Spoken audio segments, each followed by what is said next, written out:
Hello, hi friends, welcome to my channel Indus Vlog. Aru apnalokok moi Ekolentor rastat asu Rani rastat Ekolen epine Ekolen jabo lage epine Ekolen jai je kotha to hol ki jai moi apnalokok loi jai asu Ekolen rasta to par hoy aru agot loi goi asu agoloi ei rasta to pine loi goi asu moi iate waterfall eta ase boli khunisu so he karone ei jaga to goi phela ami gutei khini hobi hek janu aru apa moyo prothom ahisu moyo prothomote sailo jaga khini aru mor logote apnaloko sailo he jaga khinir bikhoye aru waterfall to bolok tenahole video to arambho koru bol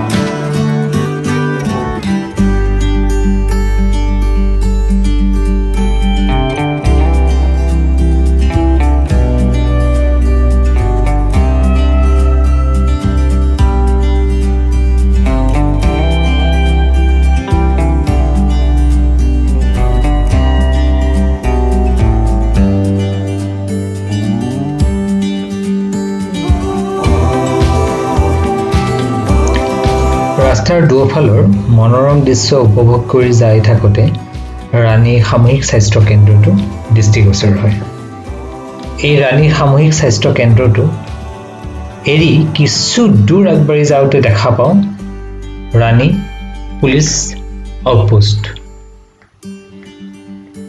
এটো ৰাণী police outpost হয় আৰু এই ৰাণী police আউটপোষ্টটো এৰিয়ে আমি ৰাণী industrial এৰিয়াটো দেখা পাওঁ এটো হল industrial area ৰাণী আৰু এই ইণ্ডাষ্ট্ৰিয়েল এৰিয়াটো এৰিয়ে আমি আগবাঢ়ি যাওঁতে যাই আমি এখন বেনাৰ পৰিলক্ষিত হয় য'ত লিখা আছিল ৰাণী পিকনিক স্পট আৰু তাতে এখন গেটো দেখা যায় আমি এতিয়া বাওপিনে এই গেটখনৰ মাজেৰে সোমাই যাম আৰু আমি একদম সিধা এনেকৈ গৈ থাকিম আৰু এনেদৰে গৈ দুপিনে গছৰ মাজেৰে ৰাস্তা তাৰ মাজেৰে গৈ দূৰৈত এখন গেট দেখা পাইছিলোঁ আৰু গেটখনত লিখা আছিল কপিলি ওয়েলকাম গেট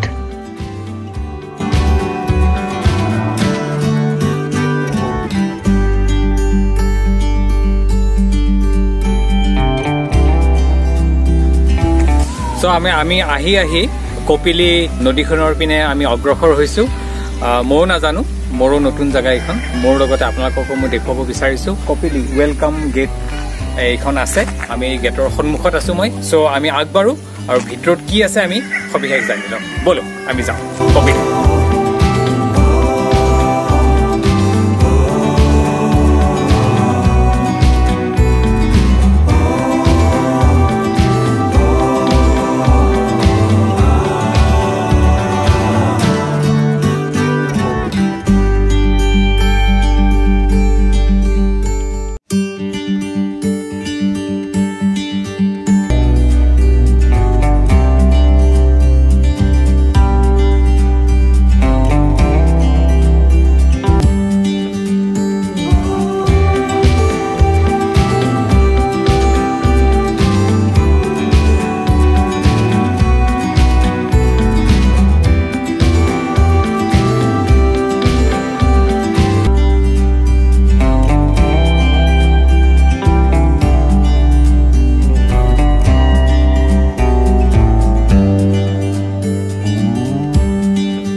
যাই থাকোতে দূৰৈত কিছুমান গছৰ ওপৰত চাংঘৰ দেখা গৈছিল এই চাংঘৰবোৰ সেই স্থানত মানুহে নিজকে হাতীৰ পৰা বচাবলৈ ব্যৱহাৰ কৰে বুলি কৈছিল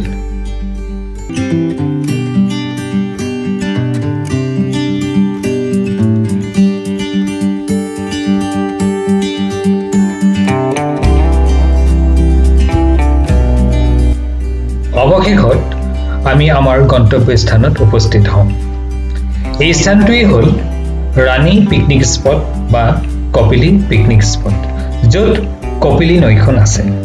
আহক ভিতৰলৈ যাই চাৰিওপিনৰ পৰিৱেশটো এবাৰ চাই লওঁ বলক।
জংগলৰ মাজত থকা এই সৰু সৰু ৰাস্তাৰ মাজেৰে আমি ক্ৰমে আগবাঢ়ি গৈছিলোঁ। এনেদৰে আগবাঢ়ি যাই থাকোঁতে আমি দেখা পাইছিলোঁ বনভোজ খাবলৈ অহা মানুহ কিছুমান। কিছু দূৰ আগবাঢ়ি যোৱাৰ পিছত আমি শিলৰ ৰাস্তা কিছুমানো পাইছিলোঁ, আৰু কিছু দূৰ যোৱাৰ পিছত আমি দেখা পাইছিলোঁ সৰু এটা ৰাস্তা তললৈ নামি গৈছে। আহক চাওঁচোন কি আছে। এই বাগছ আৰু শিলৰ ছাইডেৰে এই সৰু ৰাস্তাটো। দূৰৰ পৰাই দেখিছিলোঁ কিছুমান মানুহে এই প্ৰকৃতিৰ অপৰূপ দৃশ্য উপভোগ কৰি আছে।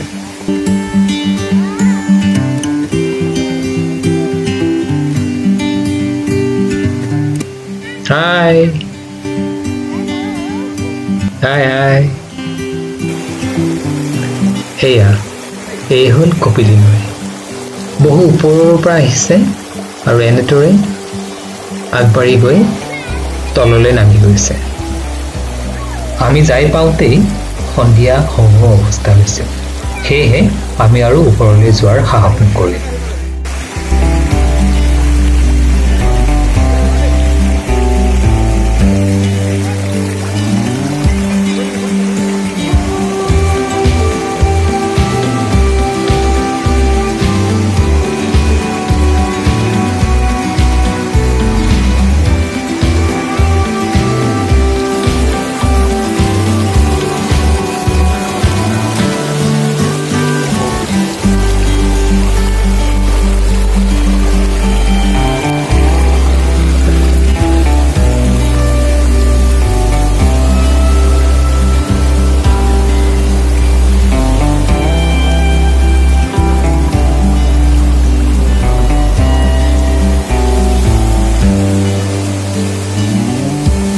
আপোনালোকক যি ৱাটাৰফলৰ কথা কৈছিলোঁ, এই ৱাটাৰফলটো এইটোৱে হয়। আপোনালোকে গম পাইছে, এইটো ৱাটাৰফল ওপৰৰ পৰা আহিছে। এতিয়া বেছি ওপৰত যাব নোৱাৰোঁ, সেইকাৰণে মই আপোনালোকক দেখুৱাবৰ কাৰণে চেষ্টা কৰিছোঁ। এয়া এই ওপৰৰ পৰা আহিছে, ওপৰৰ পৰা আহি পেলাই এনেকৈ আহি এইপিনে গৈ তললৈ নামি গৈছে। এইপিনে তললৈ নামি গৈছে। চ' এইখিনি আছিল পৰিৱেশ। মই যিখিনি দেখুৱাব বিচাৰিছিলোঁ, মই ইয়াৰে ৱাটাৰফলটো দেখা নাছিলোঁ, কিন্তু মই আজি দেখিলোঁ আৰু ময়ো দেখিলোঁ আজি, আৰু লগতে মই আপোনালোককো দেখুৱাব পাৰিলোঁ। চ' পৰিৱেশটো এনেকুৱা ধৰণৰ আছিল, চাৰিওপিনে সেউজীয়া পাহাৰ, গছ গছনিৰে ভৰি পৰিছে, আৰু ওপৰৰ পৰা, পাহাৰৰ ওপৰৰ পৰা ৱাটাৰফল এটা আহিছে, যিটো মই আপোনালোকক দেখুৱালোঁ। সঁচাকৈ প্ৰকৃতিত এটা মনোমোহা দৃশ্য আমি উপভোগ কৰিলোঁ। আৰু আপোনালোকেও যদি ইচ্ছা কৰে তেনেহ'লে কপিলীৰ এই সৌন্দৰ্য আপুনি ল'ব পাৰে, আহিব পাৰে। এনেকুৱা এটা বনভোজস্থলীত আপোনালোকে বনভোজ খাবৰ কাৰণে আহিব পাৰে। তেনেহ'লে ভিডিঅ'টো মই ইয়াতে সামৰিছোঁ। Bye bye.